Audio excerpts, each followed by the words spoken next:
तिटाक पावलूचें पत्र 21 नोमान. हांव पावलू, देवाचो सेवक आनी जेजू क्रिस्ताचो धर्मदूत, आमच्या एकाच भावार्थांत म्हज्या कोऱ्या पुता तिटाक देवा बापाची आनी आमच्या सोडवणदारा जेजू क्रिस्ताची दयालाय आनी शांती मागता. आपणे विंचून काडलोल्यांक भावार्थांक ओडून हाडूंक देवान म्हाका नेमला. तांकां हांवें कोरे भोगतीक पावयता त्या स्वताची वळख दिवची म्हूण ताणें म्हाका धाडला. सासणीक जिविताचो बरवंसो ताच्या काळजांनी उपजोवचें काम देवान म्हजे आदीन केलां. देव केन्नाच कोणाक फटयना, तर ताणें काळाचे सुरवेक तावन हें जिवीत बासायल्लें. पूण ताचो युक्त वेळ पावतच देवान आमच्या तारकान आपलो संदेश वांकयलो आनी ताणें म्हाका दिल्ल्या हुकुमा पोरमोणें हांव तो परगट करतां. पवित्र सभेच्या जाणट्यांक गरजेचे गूण. तुका क्रेंताक फाटीं दवरूंक कारण हें: तुवें जें कितें अपुरतें उरलां तें तुवें पुरतें करचें आनी दर एका नोकरांत तुवें जाणटे नेमचे. हांवें तुका सांगलां तें मनांत दवर. दर एक जाणटो गुन्यांव नासलोलो जावचो आनी ताका एकूच पत्नीन आसची.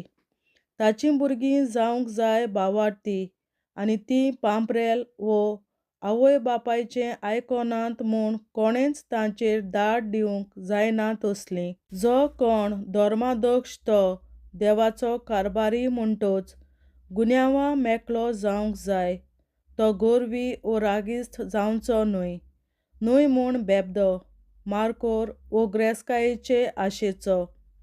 परतेंच तो परक्यांचो परामोस करता तसलो जावचो आनी बोळेपणान भरलोलो.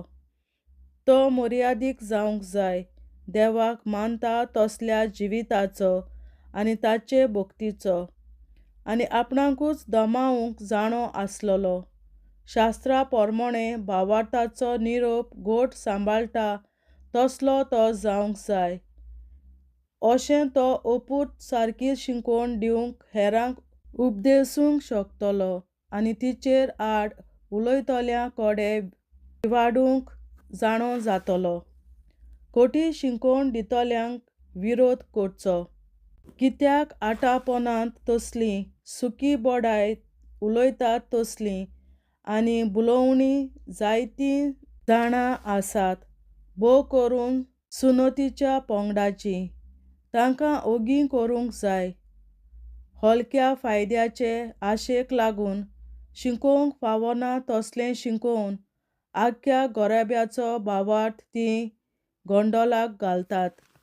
तांच्या भितरल्या एकल्यान तांचेच मदल्या एका व्हडट्या जाणारान अशें म्हणलोलें आसा: क्रेंतकारांक सदां फटकिरी, नश्ट्यो मोनजाती, सामकींच आळशी पोतीं.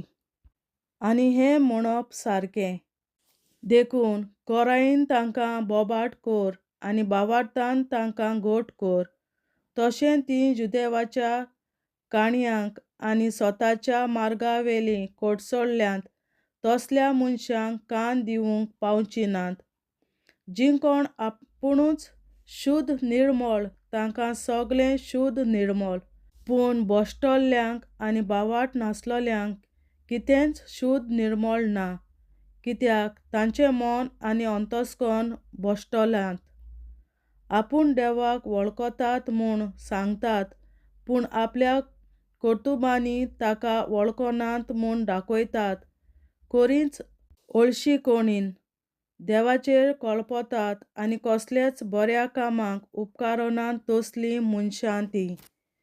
देवाचें उतरें. देवाचे व्हड उपकार.